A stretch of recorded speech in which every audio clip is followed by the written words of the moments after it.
जात है। काहे काहे तो से कोनो मतलब बा का? हाँ बा मतलब एगो सवाल के जवाब दा तब जइहा। अच्छा ठीक बा, पूछा जल्दी पूछा, का पूछे के बा? अरे कवने नगरिया जनमे अरे भीम रतनवा। अच्छा कवने नगरिया जनमे अरे भीम रतनवा। मोर सजनवा हो कवने नगरिया रविदास। मोर बलमुआ हो कवने नगरिया रविदास। हे नगरिया रविदास हो नगरिया रविदास हो नगरिया रविदास। मोर सजनवा हो कवने नगरिया रविदास। मोर बलमुआ हो कवने नगरिया रविदास।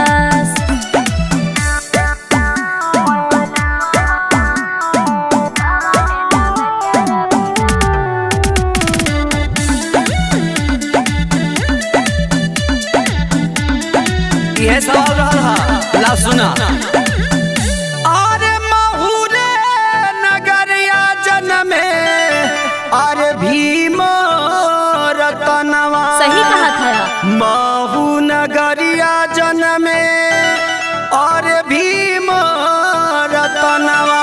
और मोर सजनिया हो काशी नगरिया रविदास। मोरी रनिया हो काशी नगरिया रविदास। हे नगरिया रविदास हो नगरिया रविदास हो नगरिया रविदास। मोर सजनिया हो काशी नगरिया रविदास। हमारी रनिया हो काशी नगरिया रविदास।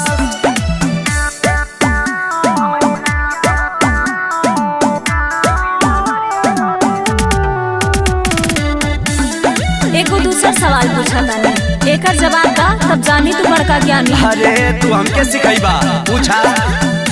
अरे कवने डगरिया आवे हाँ हाँ और भीम रतनवा।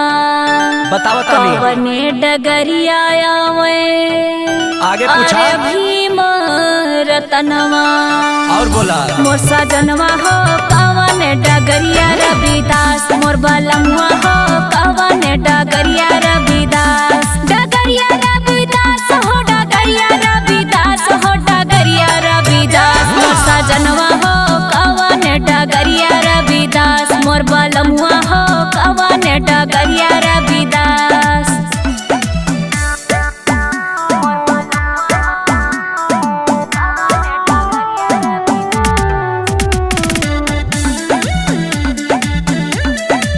अब हमनी के इतना ना पता बा, कुछ और पूछे चाहत रहल हा।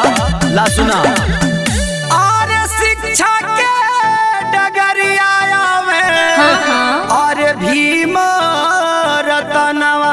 बिल्कुल सही। अरे शिक्षा के डगरिया आवे अरे भीम रतनवा। और मोर सजनिया हो साथ के डगरिया रविदास। मोर सजनिया हो साथ के डगरिया रविदास। हे डगरिया रविदास हो डगरिया रविदास हो डगरिया रविदास। मोरी रनिया हो साथ के डगरिया रविदास। हमारी रनिया हो साथ के डगरिया रविदास।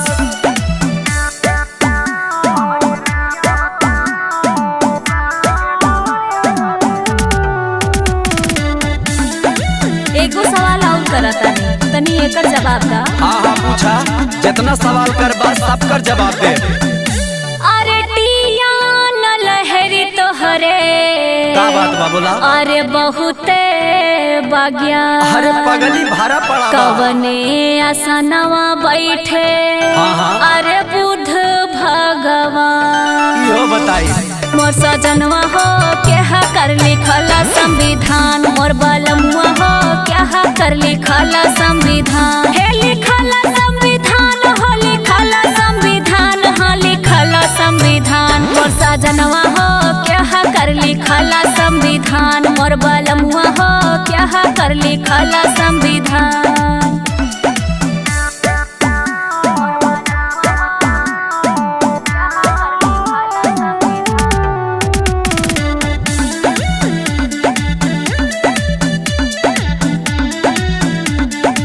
एहू के जवाब सुन ला।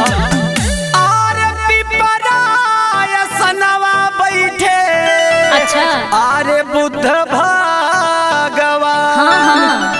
सुनाए माही तानी हाँ बोला बोला अरे धाई के ध्यान सुना तानी मोर हो। सजनिया हो भीम जी लिखले संविधान मोर सजनिया हो भीम जी लिखले संविधान हे लिखले संविधान हो लिखले संविधान हो लिखले संविधान मोरी रनिया हो भीम जी लिखले संविधान हमारी